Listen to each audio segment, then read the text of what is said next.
നമസ്കാരം കൂട്ടുകാരെ, ഞാൻ പീറ്റർ ചുള്ളി. ഇന്നത്തെ വീഡിയോ അതായത് തേങ്ങ വില അതിമോഹവിലയിൽ ഇങ്ങനെ നിൽക്കുകയാണ്. ഇപ്പോൾ ചകരിയില്ലാത്ത മുട്ടത്തേങ്ങ കിലോ 95.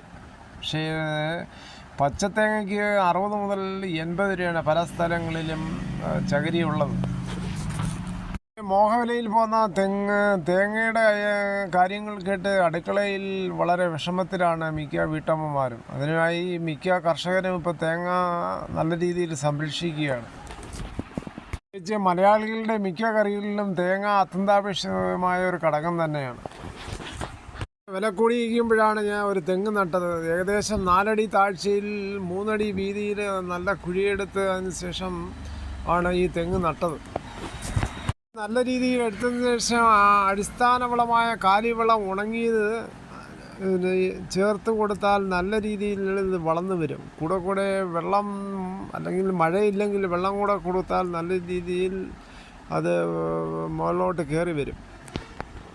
വരുന്ന തെങ്ങും തൈകൾക്ക് വർഷത്തിൽ കുറഞ്ഞത് 2 തവണയെങ്കിലും നല്ല രീതിയിൽ വളം കൊടുക്കണം.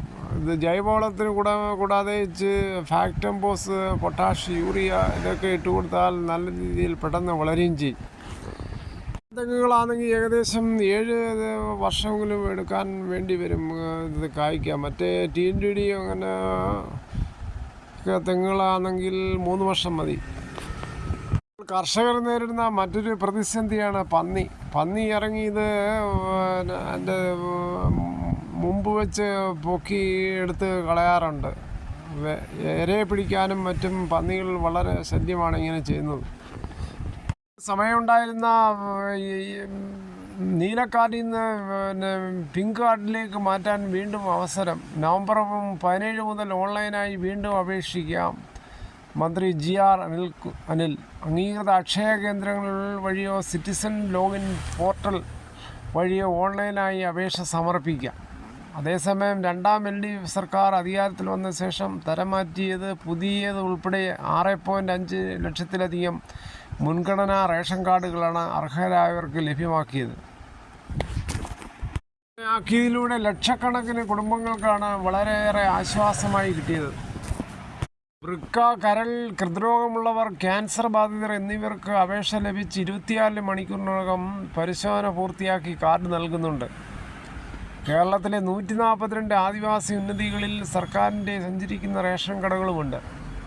കൂടാതെ അഗതി മന്ദിരങ്ങളിലും അനാഥാലയങ്ങളിലും ഭക്ഷ്യധാന്യം സൗജന്യമായി എത്തിക്കുന്നു.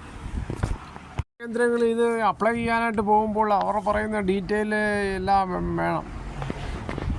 വേണ്ടി വന്നാൽ വരുമാന സർട്ടിഫിക്കറ്റ് വരെ ഹാജരാക്കേണ്ടി വരും. നിങ്ങൾക്ക് കിട്ടാൻ അർഹതയുണ്ടെങ്കിൽ നിങ്ങൾ ഇത് അപ്ലൈ ചെയ്യാൻ നോക്കുക. കാര്യം ചില പ്രത്യേക ആനുകൂല്യങ്ങൾ പിങ്ക് കാർഡിലൂടെ വഴി കിട്ടുന്നുണ്ട്. പോകുമ്പോൾ വാലിഡിറ്റിയുള്ള ഒരു സിമ്മും മൊബൈലും കൂടെ കൊണ്ടുപോകണം. അവർ പറയുമ്പോൾ ഒരു OTP വരും. OTP പറഞ്ഞു കൊടുക്കേണ്ടതായ ആവശ്യമാണ് തന്നെയാണ്. അല്പം ഇതിൻ്റെ കൂടെ ആധാരം കൊണ്ടുപോകണം. ഈ വീഡിയോയുടെ പൂർണ്ണമാകുന്ന ഇത്രയും സമയം ക്ഷമയോടെ കേട്ടിരുന്ന് വളരെയധികം നന്ദി. നിങ്ങൾക്ക് ഇഷ്ടമായെങ്കിൽ ഒരു ലൈക്ക്, നിങ്ങളുടെ വിലയേറിയ അഭിപ്രായങ്ങൾ സബ്സ്ക്രൈബ് ചെയ്യാൻ മറക്കല്ലേ.